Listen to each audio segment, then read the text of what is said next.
En fait, moi, ce que je prône, c'est vraiment la confiance en soi, l'estime de soi, et je pense que ça commence dès le plus jeune âge.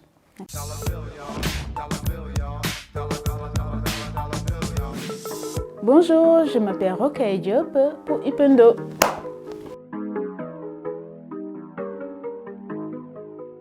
Je m'appelle Rokhaya Diop, je suis sénégalaise, je suis la créatrice des poupées Urbi-Dolls. Voilà, que vous voyez là, ce sont des poupées noires et métisses aux cheveux crépus et frisés.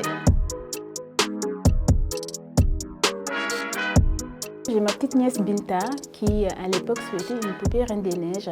Et la question de la poupée noire ne se posait pas. Une fois, en visionnant sur Facebook une vidéo, c'était sur le test de la poupée noire.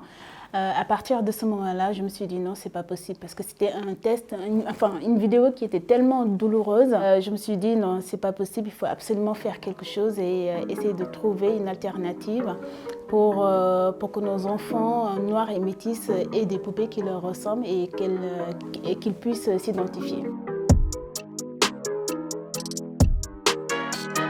Alors sur le coup, oui, parce qu'il a fallu beaucoup de recherches, beaucoup de temps sur Facebook, sur les réseaux Instagram, sur les blogs aussi pour essayer de sonder les gens parce qu'effectivement des poupées noires, moi je n'ai rien inventé, les poupées noires ça existe depuis longtemps, mais des poupées qui sont comment dire, à l'image de nos filles, je n'en voyais pas. Voilà. Il fallait absolument qu'il y ait sur le marché en tout cas des poupées qui nous ressemblent, qui ressemblent à nos enfants. Parce que la plupart des poupées qu'on voit sur le net, dans les magasins, ce sont des poupées qui sont plutôt caricaturales pour moi. Hein. C'est des gros nez, une grosse bouche, rien à voir avec nos petites filles africaines, noires, métisses. Alors moi je fais appel à un dessinateur qui m'a dessiné les visages. Et par la suite, les poupées sont fabriquées à l'usine. Ma spécificité, ce sont vraiment les cheveux. Voilà, je tenais vraiment à ce que les cheveux soient crépus. Comme vous voyez là sur Imani, hein, les cheveux sont vraiment crépus comme nos cheveux à nous. Et aussi d'autres poupées avec des cheveux frisés qui ressemblent vraiment au plus près à nos enfants. Et aussi à nous-mêmes d'ailleurs, hein, parce qu'on a tous une âme d'enfant.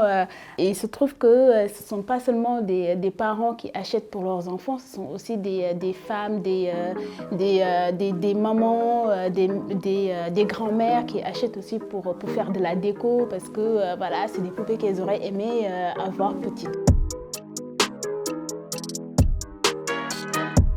Franchement, moi-même j'en suis surprise. Je ne m'attendais pas à à un tel engouement. Quand j'ai mis en place le produit dans les premiers 6 mois, franchement c'était une rupture de stock. Et depuis, la marque elle prend vraiment elle prend de l'essor, quoi. Voilà. Et ça montre comme quoi que les gens ils attendaient vraiment ce genre de produit et j'en suis vraiment contente. On a 10 visages.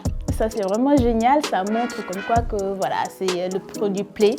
Et à force, nous aussi, ça nous pousse à chaque fois à nous transcender, à chaque fois essayer de proposer le meilleur pour nos enfants. Il y a un garçon qui est arrivé compléter un petit peu l'équipe des filles. Hein.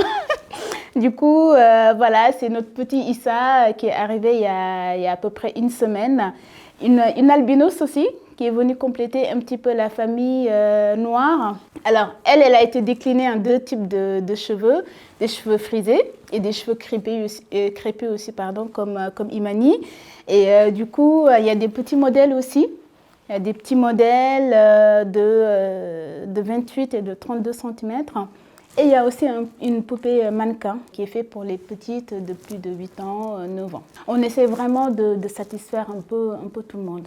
Et au niveau de l'habillement, les poupées sont généralement habillées en wax ou bien en tenue traditionnelle. Ça peut être du madras, ça peut être les boubous comme au Sénégal. Alors, ma clientèle, franchement, elle vient de partout. Voilà. D'Australie, aussi qui est vraiment, pour moi, c'est fou, quoi.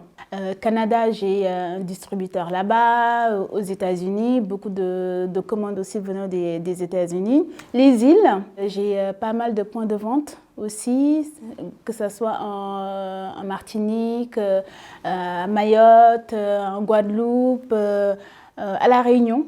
Voilà, là où vraiment j'ai envie aujourd'hui maintenant d'essayer de faire changer les choses aussi, c'est en Afrique. Au niveau de la France, Europe, les îles, tout ça, on commence à être vraiment très très connu. Mais l'Afrique, ça reste encore et là, c'est vraiment une de mes... c'est le continent où j'ai vraiment envie aujourd'hui de me tourner. L'objectif premier, c'est surtout que mes poupées soient normalisées. C'est-à-dire que j'ai pas envie qu'on les prenne que pour des poupées noires, tout simplement. Ce sont des poupées, effectivement, elles sont noires, mais elles restent des poupées. Voilà, des poupées magnifiques. Parce que quand on parle d'une grande marque qui est très connue en France, que j'ai pas forcément envie de citer, mais qui fait des poupées, on ne parle pas forcément, qui fait des poupées noires aussi, mais bon, après, ça c'est juste quelques poupées qu'ils ont mis en plus mais de leur gamme, mais effectivement, c'est pas typé. Voilà, moi j'ai pas envie d'être, c'est vrai, c'est une niche, mais j'ai pas envie comment dire, j'ai envie qu'elles soient normalisées, qu'on puisse trouver mes poupées un peu partout dans toutes les maisons, que ce soit comment dire, chez les blancs, chez les noirs, chez les indiens, chez les, voilà, j'ai envie que mes poupées soient vues comme des poupées normales, tout simplement.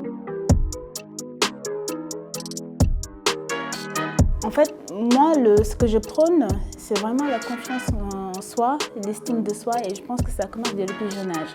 D'accord ? Et le fait d'avoir des poupées noires et métisses, ça permet, surtout parce que dans un premier temps, moi, je m'adresse d'abord aux enfants noirs et métis. Dans un premier temps, pour eux, ça leur permet de s'identifier, d'avoir une poupée qui leur ressemble. Mais les enfants des autres couleurs peuvent aussi avoir des poupées noires pour représenter leurs copains de jeu. Voilà. Et je pense qu'aujourd'hui, c'est vraiment important que nos enfants jouent avec des poupées qui leur ressemblent. Je ne dis pas qu'il faut qu'ils jouent qu'avec des poupées noires, ce n'est pas du tout mon message. Je pense que dans un premier temps, c'est bien d'avoir des poupées noires pour les représenter, mais aussi d'avoir des poupées de toutes les couleurs, parce que c'est ainsi va le monde en fait. Voilà, c'est vraiment, aujourd'hui, on vit dans une société où tout le monde se côtoie, tout le monde, comment dire, c'est le vivre ensemble. Voilà, il n'y a pas de communautarisme, il n'y a rien de tout cela. Je pense qu'aujourd'hui, le fait de permettre à nos enfants, en tout cas dès le plus jeune âge, de s'armer contre le racisme, de s'armer contre beaucoup de choses, ça commence aussi par les jouets. Ça peut être les poupées, ça peut être autre chose, hein. Mais ça peut être les livres aussi, parce que tout ça c'est l'éducation. Ça leur permet de s'armer et de pouvoir comment dire, se confronter au monde de demain. Je dis seul j'irai vite, ensemble nous irons loin. Parce que je pense que c'est quelque chose qui est finalement véridique. Voilà. Toute seule, c'est vrai.